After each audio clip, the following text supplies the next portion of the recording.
Bismillahirrahmanirrahim. Assalamualaikum warahmatullahi wabarakatuh. Hari ini bersama Ustazah Fariha, Ustazah akan memperkenalkan satu projek inovasi yang Ustazah hasilkan, iaitu poket ibadah. Okay, nak tahu apa itu poket ibadah? Poket ibadah adalah satu kit penilaian yang Ustazah akan gunakan untuk menilai kefahaman kamu semua selepas kita dah belajar sesuatu topik. Maksudnya selepas kita selesai PDPR ataupun PDPC, kita akan menjalankan satu penilaian dan Ustazah akan lihat tentang kefahaman kamu berkaitan dengan topik-topik yang kita belajar. Okey, poket ibadah ni kenapa namanya poket ibadah?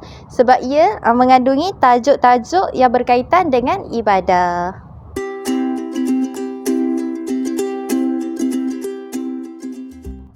Baiklah, tadi Ustazah dah terangkan apa itu poket ibadah.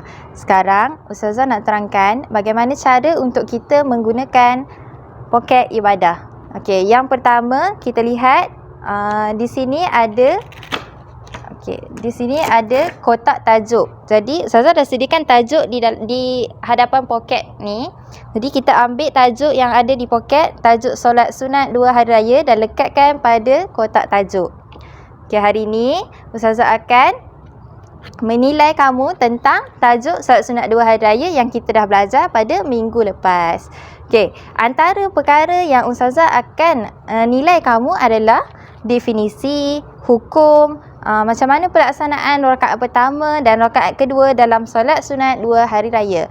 Okey, caranya adalah bila Ustazah lekatkan definisi, okey, Ustazah akan minta seorang, contohnya Johari, tolong ambil apa definisi solat sunat 2 hari raya yang ada dalam poket ni dan lekatkan pada kotak definisi. Okey, contohnya Ustazah lekatkan solat sunat Aidil Adha yang bermaksud solat sunat 2 rakaat yang dilakukan pada 10 Zulhijjah bermula daripada terbit matahari dan berakhir apabila gelincir matahari.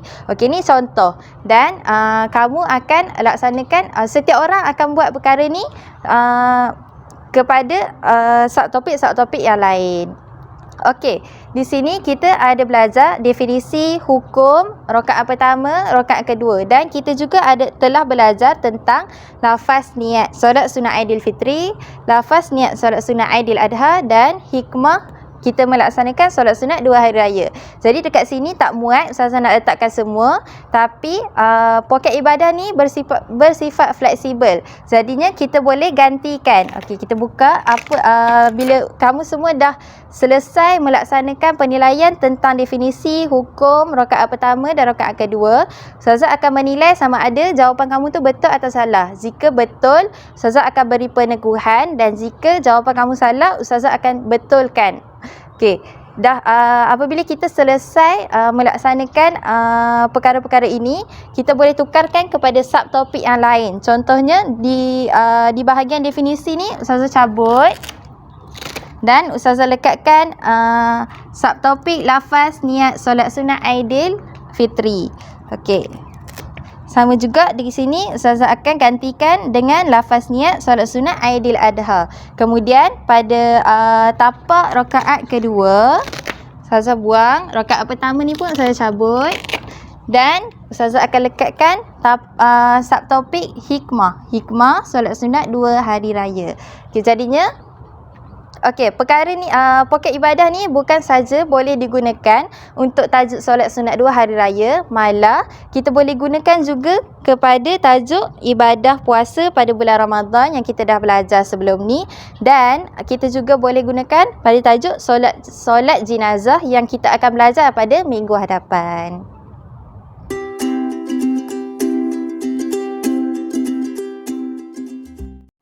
Okay, antara bahan-bahan yang diperlukan untuk kita menghasilkan poket ibadah adalah, yang pertama, tapaknya saya gunakan straw board yang berwarna hitam ni.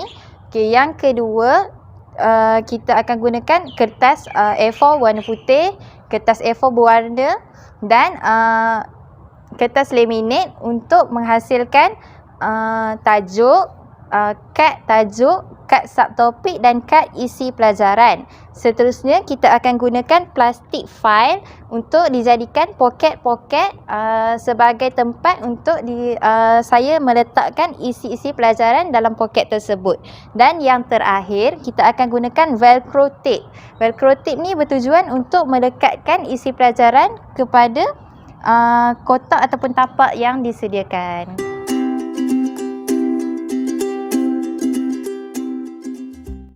Baiklah, tadi Ustazah dah terangkan cara penggunaan poket ibadah. Jadi sekarang Ustazah nak bagi tahu tujuan Ustazah mengadakan poket ibadah ni adalah untuk memberi pengalaman belajar yang menyeronokkan kepada kamu semua dengan melaksanakan aktiviti poket ibadah. Selain itu, poket ibadah ni juga dapat membantu Ustazah, memudahkan kerja Ustazah menilai kamu, menilai tahap kefahaman dan ingatan kamu terhadap apa yang telah kita pelajari sebelum ini. Okay, itu saja dari Ustazah. Sekian, terima kasih. Assalamualaikum warahmatullahi wabarakatuh.